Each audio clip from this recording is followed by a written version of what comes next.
Hey guys, I'm recording this, well, I recorded this Empire Total War battle. Um, it's a 1v1, Spain versus Prussia. I'm currently playing as Prussia, and I'm letting you get a good look at their army right now. I can't remember his name, but it'll show up at the end of the video. Um, Currently they have like 4 4-inch mortars, 4 horse artillery, I think 2 or 3 or maybe 4 line infantry with some experience, 2 general bodyguards, and some guerrillas. I currently have 4 units of light infantry, 8 units of line infantry, 3 12-pound foot artillery, 1 general bodyguard, and 2 units of regiment horse. And my original plan was to get the first 2 shots off on his left flank, on my left flank with my light infantry, and move up behind with the whole of my army. Well, I was expecting him maybe to be on one side or the other, like in battles previously, but he wasn't. He spread his army out a little too thin for the kind of army he was using, which is mainly artillery.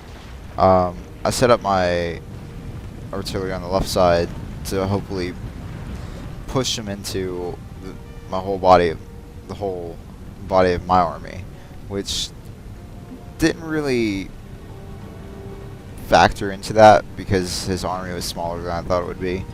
But I actually got the shots off with my light infantry, and I actually left my light infantry over there because of the few troops he had over there, but his mortars actually were a big threat to my army, so I decided to outflank him since my lines reach well beyond his left flank. So he tries to charge my artillery, which was a fail, but he also set his artillery up on his left flank behind a hill, so that had absolutely no effect on my army whatsoever. But yeah, these mortars really tore up my guys and really reduced the efficiency of my regiment horse. So I sort of kept my defense up on my left flank and sort of swept him like a door with my entire army. It's sort of a strategy I picked up from I forget his name, but he was in the Battle of Gettysburg. He was on the far left flank on the Union's on the far left flank of the Union's army. Well, it was on the second day. I think it was Little Round Top. I can't remember, but he actually held the line. His unit ran out of ammunition, and the last time the Confederates charged, he basically outflanked them with a bayonet charge, and it's something the Confederates were not expecting, and they got overrun and they held the hill. So it's something I tried to use in this battle. So I thought it would be a good idea. So it really worked out well for me. And later on in the video, you'll see my general actually he takes his bodyguard takes a few losses. So it kind of scared me because I saw that. I was like, oh crap! Yeah, I could have lost my general, and they could have thrown the whole battle for me. But my artillery actually keeps up the fire on his flank and does very well. This is a charge I made on some of his horse artillery, and one of his general bodyguards actually countercharged, but that all in all failed. Turns out this wasn't his main general of his army. His actual general was routing, and I think I hit him with artillery. not, I can't really say shell because it wasn't a shell back then. Just a cannonball. I think I killed his general with a cannonball. But this is where he charged my line on my left flank, yeah. And I completely pushed that charge back. And he actually turns his guys around to shoot at my not artillery, but my cavalry. And I actually charged with bayonets. Well, not really even bayonets. It's early period, so I just charged in for a melee.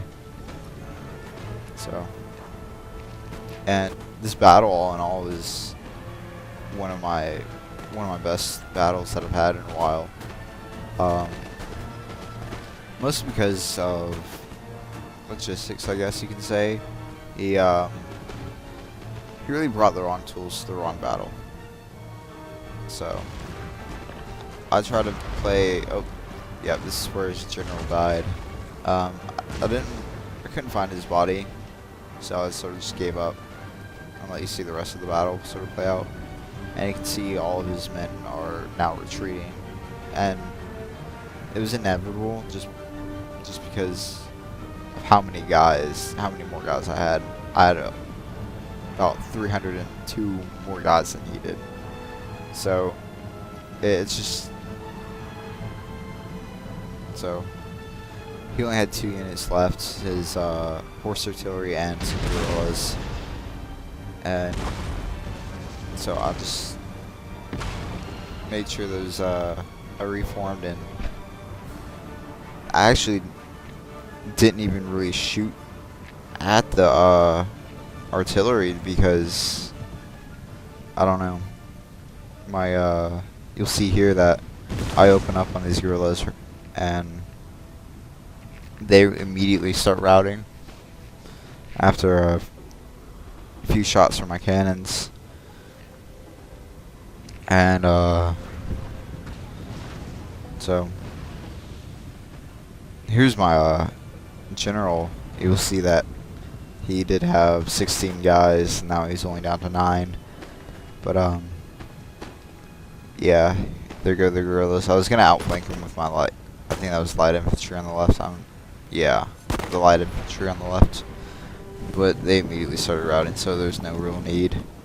And I immediately start the charge toward his artillery, which wasn't even unlimbered.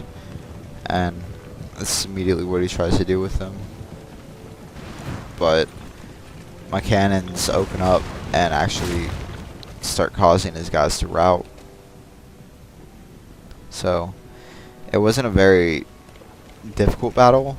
It was just my opponent. He I guess you can say he didn't have it in him or whatever. I don't know. I don't want to say that. I guess I can say what I said earlier. He brought the wrong tools to the wrong fight. So that was it. I killed 300 men, or he did. I can't. I'm recording this in Sony Vegas, so I can't really see the screen. So, but I killed a lot of guys, so it's awesome. I'll see you guys next time. Appreciate the views.